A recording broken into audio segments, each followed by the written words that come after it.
Isaías capítulo 10. Ai de vocês que fazem leis injustas, leis para explorar o povo. Vocês não defendem os direitos dos pobres, nem as causas dos necessitados, e exploram as viúvas e os órfãos. O que vocês vão fazer no dia do castigo, quando de um país distante vier a desgraça? A quem vão pedir socorro? Onde esconderão as suas riquezas? Vocês serão levados como prisioneiros, serão mortos na batalha. Mesmo assim, a ira de Deus não passou. A sua mão continua levantada para castigar. O rei da Assíria como um instrumento de Deus. O Senhor disse: ai do rei da Assíria! Ele é o bastão que eu uso para castigar aqueles com quem estou irado.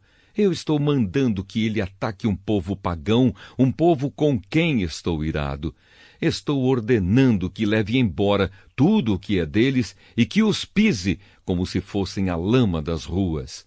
Mas o rei da Síria quer mais do que isso. Ele tem os seus próprios planos.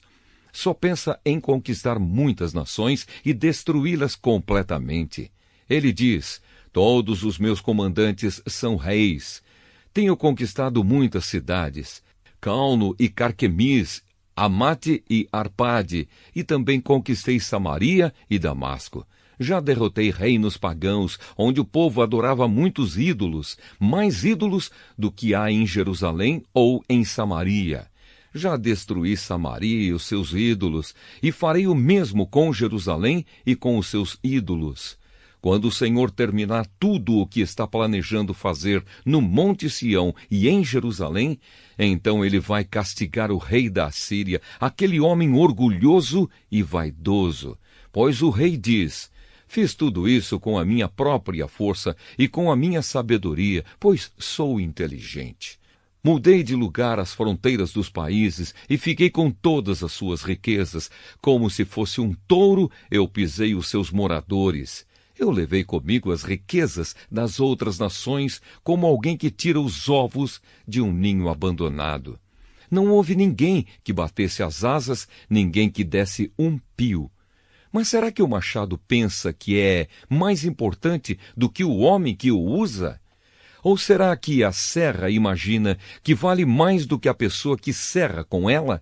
Será que um bastão, um simples pedaço de madeira, é capaz de levantar um homem? Por isso o Senhor, o Deus Todo-Poderoso, enviará contra os fortes soldados assírios uma doença que os deixará sem forças. Mandará uma febre que, como fogo, queimará os corpos deles. O Santo Deus, a luz de Israel, será um fogo que, num dia só, queimará o mato e os espinheiros da Assíria. O Senhor destruirá completamente as florestas e as plantações. Será como uma doença mortal que acaba matando a pessoa. As árvores que sobrarem serão tão poucas que até uma criança será capaz de contá-las. Alguns voltarão. Naquele dia, os poucos israelitas que ficarem vivos não vão confiar mais nos assírios que os fizeram sofrer. Eles vão pôr toda a sua confiança no Senhor, o Santo Deus de Israel. Alguns israelitas voltarão para o poderoso Deus. Mesmo que agora o povo de Israel seja tão numeroso como os grãos de areia da praia do mar, somente alguns voltarão. Deus já decidiu destruir o seu povo. A justiça virá como se fosse uma enchente, pois o Senhor, o Deus Todo-Poderoso, decidiu destruir este país inteiro, e ele fará o que decidiu fazer.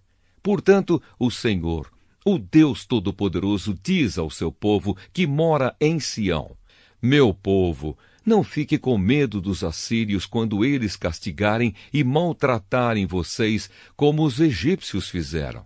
Pois daqui a pouco deixarei de castigar vocês e na minha ira destruirei os assírios. Eu, o Senhor Todo-Poderoso, castigarei os assírios com o meu chicote, como fiz com os midianitas perto da pedra de Horebe. Eu os castigarei como castiguei o Egito. Naquele dia eu livrarei vocês da escravidão e tirarei a pesada carga que os assírios puseram nas suas costas. Os assírios atacam. Os inimigos vêm da direção de Rimom, já conquistaram a cidade de Ai, passaram por Micron e deixaram a bagagem em Micmas. Atravessaram a passagem entre as montanhas e à noite estão acampando em Gebá. Os moradores de Ramá estão tremendo de medo, e os de Gibeá, a cidade do rei Saul, já fugiram. Gritem, moradores de Galim, escute os gritos, gente de Laís. Responda, povo de Anatote. Os moradores de Madmena estão fugindo. Fogem também os de Gebim. Hoje mesmo os inimigos chegam até a cidade de Nobe e dali ameaçam o monte Sião, a cidade de Jerusalém. Mas o Senhor, o Deus Todo-Poderoso, derrubará e humilhará os assírios mais orgulhosos, como se cortam os galhos altos de uma árvore ou como se derrubam árvores enormes. Com o seu machado ele derrubará as árvores da floresta e elas cairão, como caem as belas árvores do Líbano.